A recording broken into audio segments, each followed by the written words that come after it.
आज का हमारा टॉपिक है government debt and budget deficit. Budget deficit and debt. Budget deficit होता क्या है? गवर्नमेंट के एक्सपेंडिचर ज़्यादा हो, रेवेन्यू कम हो, टैक्स कलेक्शन कम हो, तो एक गैप पाया जाता है जिसे हम बजट डेफिसिट का नाम देते हैं।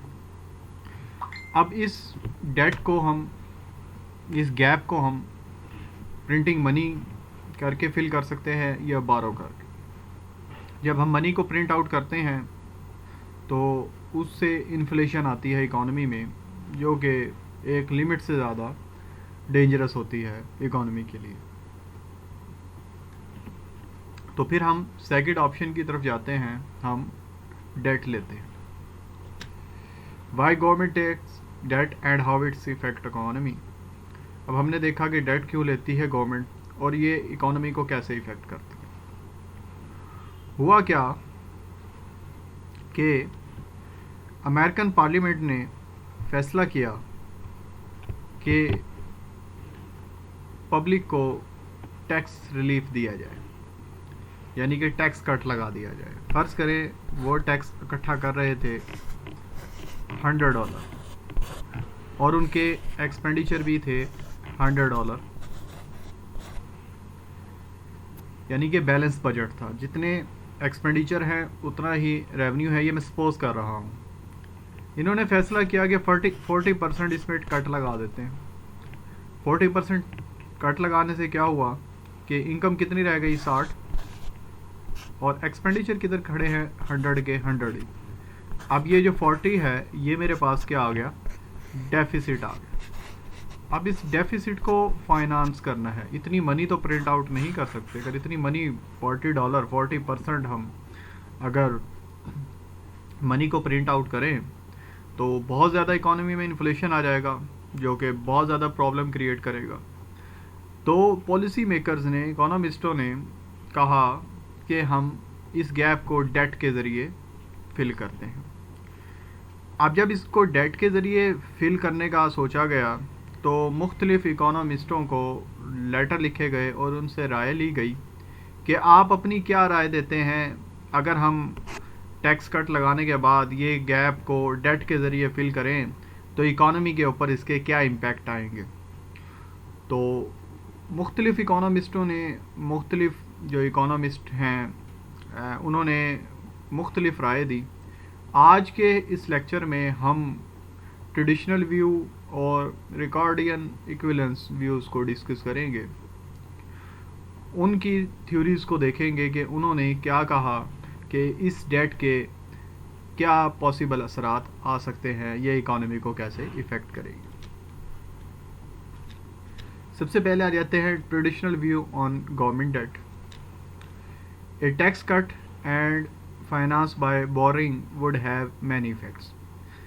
ट्रेडिशनल कहते हैं ये बहुत काफ़ी इफ़ेक्ट्स रखेगा। अगर टैक्स कट करने के बाद आप फाइनेंस करते हैं बोरिंग से तो इकोनॉमी को इफ़ेक्ट्स करेगा। The immediate impact of tax cut would be stimulate the consumption spending. सबसे पहले ये आपकी कंजम्पशन को बढ़ाएगा, यानी कि जैसे ही आपकी इनकम बढ़ेगी, यानी कि आपके ऊपर टैक्स कम हुआ है, आपकी डिस्पोजेबल इनकम में इजाफा हुआ है, तो कंजम्पशन आपकी बढ़ जाएगी।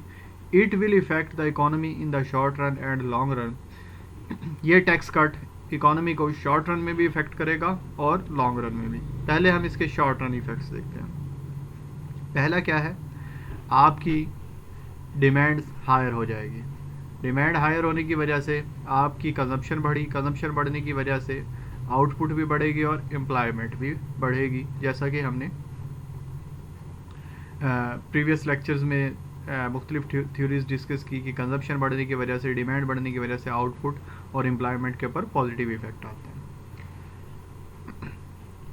अब गवर्नमेंट एक्सपेंडिचर्स बढ़ चुके हैं, गवर्नमेंट एक्सपेंडिचर बढ़ चुके हैं। अब हम इसका एनालिसिस करते हैं IS कर्व के ज़रिए। ये आपका LM कर्व है, ये IS है।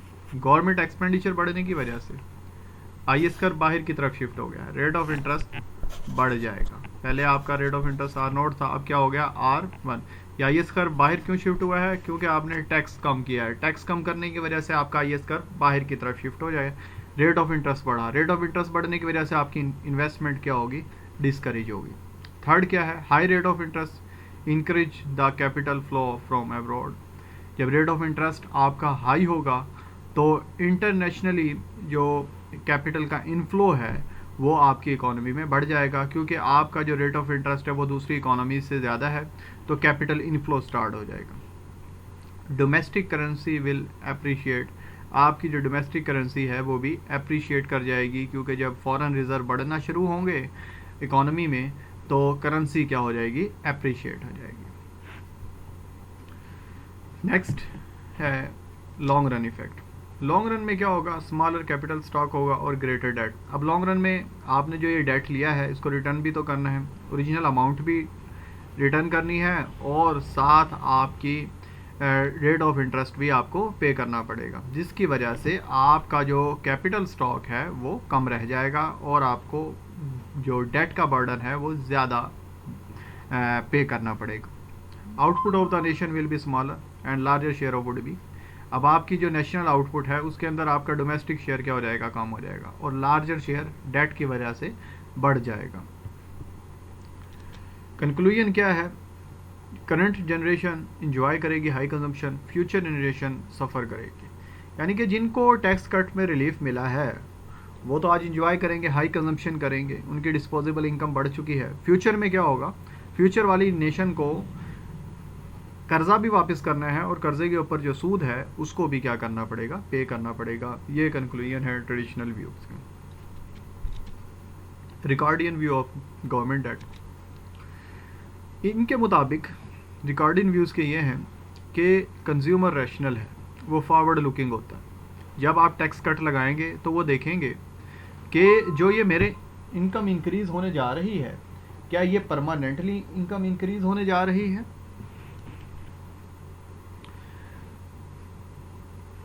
तो उन्हें पता चलेगा कि ये टैक्स कट हमें जो रिलीफ दिया जा रहा है, आज ये टैक्स कट है तो फ्यूचर में हमें ही टैक्स पे करना पड़ेगा और with rate of interest, high rate of interest पे करना पड़ेगा।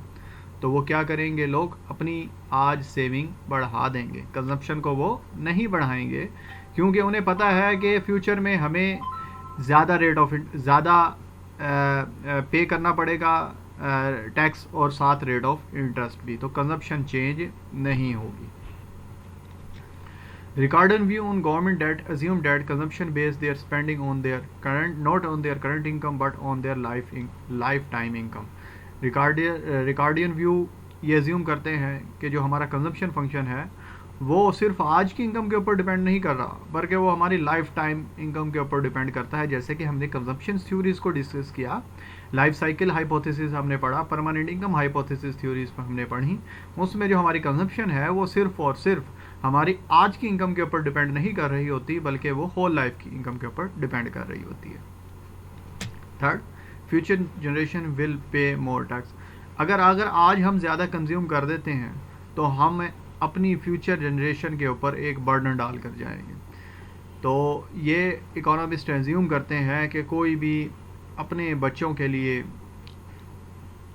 ज़्यादा कर्ज छोड़ना पसंद नहीं करेगा, अपनी आने वाली नस्ल को तबाह नहीं करेगा। इस वजह से जो आज का टैक्स कट है वो आज की कंजप्शन को भी चेंज नहीं करेगा, फ्यूचर की कंजप्शन को भी चेंज नहीं करेगा, सिर्फ और सिर्फ आज ज़्यादा सेविंग करेंगे। किस लिए सेविंग करेंगे कि फ्यूचर में जो हमारी जनरेशन आनी है उनको बर्डन ज़्यादा बर्दाश्त ना करना पड़े। कंक्लूजन क्या है, government date does not influence the national saving and capital accumulation. तो रिकॉर्डियंस का व्यू ये है कि अगर आज आप टैक्स कट लगाते हैं इन द लॉन्ग रन इसका कोई फ़र्क नहीं, ये ना ही कंजप्शन को चेंज करेंगे, ना ही कैपिटल चेंज होगा, ना ही आपकी आउटपुट चेंज होगी, ना ही एम्प्लॉयमेंट चेंज होगी।